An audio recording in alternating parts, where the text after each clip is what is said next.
अब जैसे मैं यहाँ पर दाखिल हुआ हूँ तो जैसे आप कहें बारिश होती है, बारिश के साथ जिस तरह आपको ऐसे लगेगा जैसे आप भी बारिश में उसी बारिश में मौजूद हैं, क्योंकि यहाँ पर एक तो आपको आवाज़ें वही आ रही हैं और उसके अलावा जो हवा चल रही है तो ज़ाहिर है एयर कंडीशनिंग के थ्रू चल रही है, मगर आपको महसूस वही होता है। आप देखें तो यहाँ पर आप बारिश महसूस करते हैं और जैसे ये आग जला रहे हैं, आप इस जगह पे पहुँचे हैं तो आपको सारी की सारी वही आवाज़ें आएंगी जैसे आग के साथ होती हैं।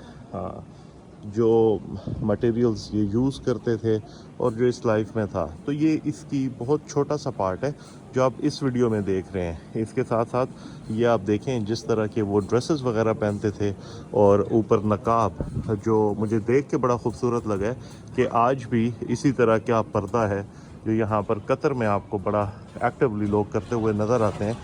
अरब वर्ल्ड में मजलिस का जो कल्चर है ये बड़ा डेटेड बैक है और हिस्टोरिक है। जैसे अरब्स जब इकट्ठे होते हैं, जैसे अरब्स का घर होता है तो वहाँ पर मजलिस होती है, चाहे वो बहुत छोटा सा खैमा हो या उसके बाद बहुत बड़ा लग्जूरियस किस्म का हाउस हो, तो मजलिस की इम्पोर्टेंस बड़ी ज़्यादा है। आपने अमूमन सुना होगा मजलिस के बारे में। अब ये जो यहाँ पर डिस्प्ले है ये 18वीं और 19वीं सदी का है। जब आपके पास कोई गेस्ट वगैरह आते हैं तो हमेशा आपके टेंट के करीब, उस ज़माने में क्योंकि झोंपड़ियाँ होती थी तो उन झोंपड़ियों के साथ मजलिस भी होती थी, और जब आपके गेस्ट आते हैं तो आप उनको सर्व करते हैं। ये सारे के सारे वो पॉट्स हैं, जैसे आप कहें चैनक है, किसी अरब दोस्त के पास जाते हैं तो वह ज़रूर हमेशा आपको गावा सर्व करता है।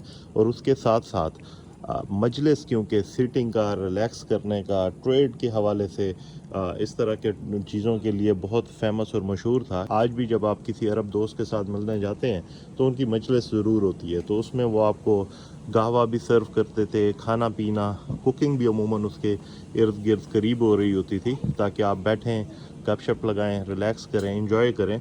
और उसी तरह के कॉन्सेप्ट्स पे ये हिस्ट्री में और हिस्टोरिकली ये बहुत पुरानी क्योंकि चली आ रही है, ये सकाफ़त इनकी आज भी ज़िंदा है। तो यहाँ पर इन्होंने डिस्प्ले भी किया हुआ है। यहाँ पर नेशनल म्यूज़ियम कतर में यहाँ पर ये एक कारपेट डिस्प्ले हुआ है जिसमें तकरीबन 15 लाख मोती इस्तेमाल हुए हैं। ये बताता है कि इस रीजन में ये जो पर्ल इंडस्ट्री थी ये कितनी इम्पोर्टेंट थी।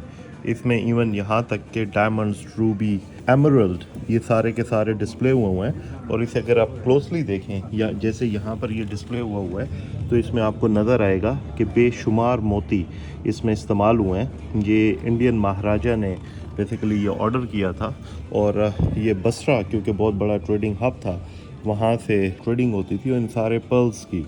तो ये उस ज़माने में 18वीं सदी का ये कारपेट है जो ऑर्डर भी हुआ था। उसके बाद ये अपने आप में बड़ा एक मास्टरपीस है क्योंकि इसमें बहुत ज़्यादा पर्ल्स यूज़ हुए हैं, और इसमें जो आर्किटेक्चर और ये सारे का सारा और इसके अंदर जो डिज़ाइन है और जिस तरह ये बना हुआ है मुग़लिया दौर की अक्कासी करता है। और इतनी खूबसूरत ये चादर बनाने का सिर्फ मकसद ये था कि हजूर पाक के रोज़ा पर ये चादर चढ़ाई जाए जो इंतहाई नफासत खूबसूरती के साथ बनाई गई हो, जिसमें दुनिया के खूबसूरत तरीन पर्ल्स इस्तेमाल हुए हैं।